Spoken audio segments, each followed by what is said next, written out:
ایک حدیث میں نبی صلی اللہ علیہ وسلم نے فرمایا خیرکم من تعلم القرآن وعلمہ، تم میں سے بہترین وہ ہے جو قرآن سیکھتا ہے اور سکھاتا ہے۔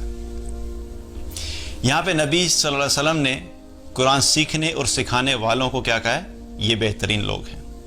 قرآن کا سیکھنا، اس سے کیا مراد ہے کہ تجوید بھی، کہ قرآن کی جو قرات کرنی ہے، تلاوت کرنی ہے، وہ صحیح طریقے سے ہو، اس کو بھی کیا کرنا پڑتا ہے؟ سیکھنا پڑتا ہے۔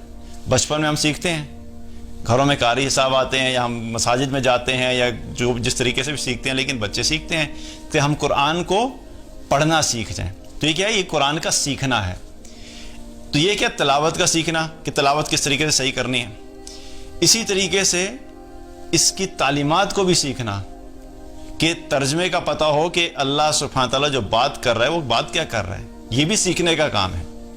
انفارچونیٹلی اس سیکھنے کو کوئی سیکھنا کہتا ہی نہیں ہے، کہ قرآن کو سمجھ کے سیکھنا بھی کوئی کام ہوتا ہے۔ زیادہ سے زیادہ اگر ہم اپنے بچوں کو سکھا دیتے ہیں یا ان کو بتاتے ہیں، وہ کیا کرتے ہیں کہ بس ان کی تلاوت ٹھیک ہو جائے، قرات کر سکتے ہوں۔ ترجمے سے پڑھنے کے بارے میں ہم بتاتے ہیں، تو ترجمے سے پڑھنا اور سیکھنے کی کوشش کرنا، یہ بھی کیا سیکھنے میں آتا ہے۔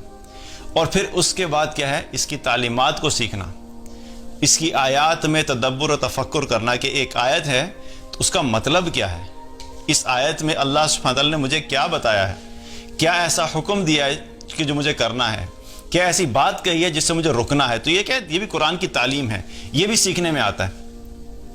تو یہ سب چیزیں کیا ہیں؟ سیکھنے والے۔ تو جو لوگ ان میں سے کسی بھی کیٹیگری میں ہیں، وہ کون ہے؟ وہ بہترین لوگ ہیں۔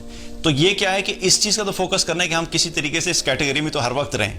سکھانے والوں میں اگر نہیں ہے تو ہم سیکھنے والے میں تو ہر وقت رہ سکتے ہیں۔ قرآن کا کچھ نہ کچھ حصہ ہر وقت ہم سیکھ رہے ہوں اور روزانہ سیکھ رہے ہوں۔ اور دوسرے کون لوگ ہیں؟ جو سکھائیں۔ سیکھنے والوں کے بعد کون ہے؟ سکھائیں۔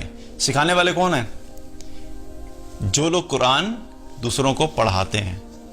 ان میں سے اکثر کیا ہوتا ہے کہ ہم لوگ جو ابھی بات بھی کی کہ بچپن میں جب قرآن پڑھتے ہیں تو کیا ہوتا ہے؟ قاری صاحب ہوتے ہیں۔ لیکن انفارچونیٹلی کیا ہے کہ ایک قاری صاحب کی جو ویلیو ہے، میں سخت بات کر رہا ہوں، کہ ہم لوگ یہ سمجھتے ہیں کہ قاری جو ہے، جو قرآن سکھانے والا ہے، جو سارا دن سائیکل کے اوپر ادھر ادھر پھرتے رہتے ہیں، اور ایک گھر کے بعد دوسرے میں، دوسرے کے بعد تیسرے میں، تیسرے کے بعد چوتھے میں، چاہے وہ مرد ہیں یا عورت پڑھانے والی ہیں، لیکن ہم کیا سمجھتے ہیں کہ یہ لوگ جو ہے بیچارے ایسے معاشرے کے بڑے کوئی خستہ حال قسم کے لوگ ہیں۔ ہماری ایک ذہنیت ایسی ہے نا کہ یہ سکھانے والے جو ہیں وہ، لیکن اگر کوئی ایک ٹیچر ہے جو کسی کو اے لیول یا او لیول سے پڑھانے والا ہے، اس کی تو لوگ ایسی تعریفیں کریں گے کہ وہ دنیا کا بہت زبردست کام کر رہا ہے، کیونکہ یہ سوسائٹی میں جو ہے ایسے لوگ پروڈیوس کر رہے ہیں کہ لوگوں کو مدد کر رہے ہیں، لوگوں کو تعلیم دے رہا ہے، تو یہ بہت اعلیٰ انسان ہے۔ لیکن قرآن سکھانے والا، اس کے بارے میں کیا ہمارا ذہن ہوتا ہے؟ کسی کو اگر کہا جائے نا کہ اپنے بچے کو آپ نے کسی اچھی یونیورسٹی میں پروفیسر لگانا ہے، یا کہ آپ یہ چاہتے ہیں کہ آپ کا بچہ قاری ہو کے لوگوں کو قرآن سکھائے، تو سارے لوگ کہیں گے یہ کیا سوال کیا آپ نے؟ آبویسلی ہم کسی اچھی یونیورسٹی میں ٹیچر لگانا چاہتے ہیں۔ یہ قاری بنے گا، اتنی تعلیم حاصل کر کے لوگوں کے در در پہ جا کے قرآن سکھائے گا، تو یہ مطلب اس سے شادی کون کرے گا؟ اس کو اپنی بیٹی کون دے گا؟ تو یہ ہمارا ایک مائنڈ سیٹ ہے۔ لیکن نبی صلی اللہ علیہ وسلم کیا فرما رہے ہیں کہ بہترین وہ ہے جو لوگوں کو قرآن سکھائے۔ اس میں تلاوت، جو قرات ہے، تجوید ہے، وہ بھی شامل ہے، اور پھر اس کے ساتھ ساتھ کیا ہے کہ جو لوگوں کو قرآن کی تعلیم بھی دے، کہ اگر ایک آیت ہے اس کے بارے میں بتائے کہ اللہ سبحانہ تعالیٰ اس آیت میں ہمیں کیا کہہ رہا ہے۔ نبی صلی اللہ علیہ وسلم نے کیا فرمایا؟ بلغوا عنی ولو آیہ، پہنچا دو لوگوں کو چاہے ایک آیت ہی ہو۔ تو اگر ایک آیت آپ نے صحیح سیکھی ہے تو ہمیں کیا کرنا چاہیے کہ اس کو دوسروں تک پہنچانا چاہیے، تاکہ لوگ قرآن کو سیکھ سکیں۔ تو یہ بھی لوگوں تک قرآن کی بات کو پہنچانا ہے، خیر کی بات کو پہنچانا ہے۔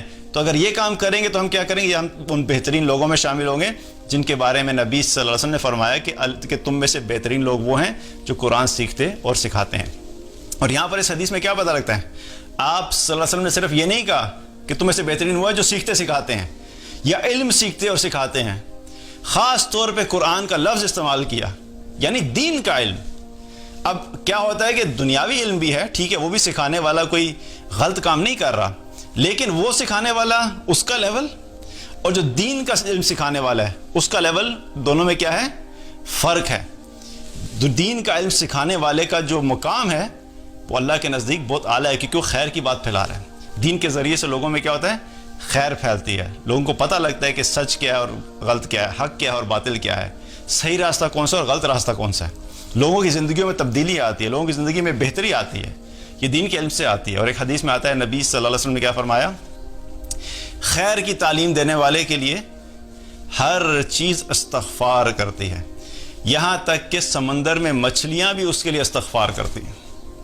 سبحان اللہ۔ سوچئے کہ ہم لوگ کیا ہوتا ہے، اکثر لوگوں سے کہتے ہیں ہمارے لیے دعا کر دیں، ہمارے لیے دعا کر دیں، اللہ ہمیں معاف کر دے۔ تو آپ اگر خیر کی تعلیم دینے والے ہیں، لوگوں کو اچھی بات بتانے والے ہیں، تو آٹومیٹیکلی کیا ہے کہ پوری دنیا کی جتنی بھی مخلوقات ہیں وہ ساری کی ساری آپ کے لیے مغفرت کی دعا کریں گی کہ اللہ اس کو معاف کر دے، یا اللہ اس کی مغفرت کر دے۔ آپ اپنا کام کر رہے ہیں، لوگوں کو دین سکھا رہے ہیں، قرآن سکھا رہے ہیں، خیر کی تعلیم دے رہے ہیں، اور پوری دنیا کی مخلوقات مستقل آپ کے لیے دعائیں کر رہی ہیں کہ اللہ اس کی مغفرت کر دے۔ تو یہ کس کے لیے ہے؟ خیر کی تعلیم دینے والے کے لیے۔ یہ دنیا کی تعلیم دینے والے کے لیے نہیں ہے۔ دنیا کی تعلیم دینے والے کا اپنا مقام اور اپنی رسپانسبلٹی الگ جگہ الگ بات ہے، لیکن یہ دین کی تعلیم دینے کے اوپر اتنا بڑا مقام ہے۔ تو پھر کیا پتہ لگتا ہے ہمیں کہ اگر ہم بہترین شخص بننا چاہتے ہیں تو ہمیں کیا کرنا ہے؟ قرآن کی تعلیم، یا تو ہمیں قرآن سیکھتے رہنا چاہیے اور سکھاتے رہنا چاہیے، اور آئیڈیلی تو انسان کو ان دونوں کنڈیشن میں ہر وقت ہونا چاہیے۔ ہر وقت ہم سیکھ بھی رہے ہوں اور اپنی ساری زندگی ہم سکھانے والے بھی ہوں۔ جتنا بھی سمجھ آتا ہے کچھ نہ کچھ کوشش کرنی ہے، کیا کرنا ہے؟ لوگوں کو سکھانا بھی ہے، اور خود تو مستقل سیکھتے رہیں۔ یہ مائنڈ سیٹ کہ قرآن ہم بچوں کو بچپن میں بس پڑھا دیں گے، جب ایک دفعہ قرآن ختم ہو جائے گا، مکمل ہو جائے گا، پھر 2 دفعہ مکمل کرائیں گے، اس کے بعد 2 دفعہ جب مکمل کر دیا تو والدین سمجھتے ہیں ہماری ذمہ داری ختم ہوگی، اب قرآن اس نے سیکھ لیا، اب قرآن سائڈ پہ ہوگا، اب اس کی نئی زندگی شروع ہوگی۔ قرآن کوئی صرف چند سال پڑھنے کے لیے نہیں اللہ نے بھیجا، یہ ساری زندگی پڑھتے رہنا ہے، ساری زندگی سیکھتے رہنا ہے۔ تو کیا کرنا ہے کہ ہم نے کوشش کرنی ہے کہ ساری زندگی ہم ان دونوں کیٹیگریز میں رہیں، کہ ہم سیکھنے والے بھی ہوں اور سکھانے والے بھی ہوں۔ تو یہ لوگ وہ ہیں جو اللہ کے نبی صلی اللہ علیہ وسلم کیا بتا رہے ہیں کہ یہ بہترین لوگ ہیں۔